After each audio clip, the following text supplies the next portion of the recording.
এদের ভিতরে হারাম আর হালাল, একটা হারাম আর হালাল আল্লাহ পাক বিধান দিছে, কোরআনুল কারীমের বিধে বলে দিছে হারাম আর হালাল, কোনটা হারাম আর কোনটা হালাল এই জিনিসটা বাইসা দেখে বুঝে চলবেন।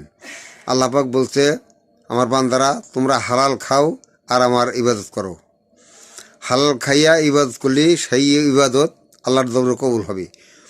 হারাম খাইয়া ইবাদত করলে সে ইবাদত কিন্তু আল্লাহর দরবারে কবুল হবে না। আল্লাহ পাক হুকুম দিছে, বলছে আমার বান্দারা তোমরা হালাল খাও এবং তারপর হালাল খাইয়া আমার ইবাদত করো, সেই ইবাদত কবুল হবে। কাজেই আমরা চেষ্টা করব মানে হারাম বাদ দিয়া হালাল রুজি করো, হালাল রুজি করে হালাল খামু, হ্যাঁ হালাল খাইয়া তারপরে আল্লাহর ইবাদত করব, সেই ইবাদত আল্লাহ কবুল করব। আল্লাহ তৌফিক দান করো আমাদের, আমরা যেন হালাল রুজি করে হালাল খাইয়া আমরা তোমার ইবাদত করি। আমিন। আল্লাহ তুমি তৌফিক দান করো।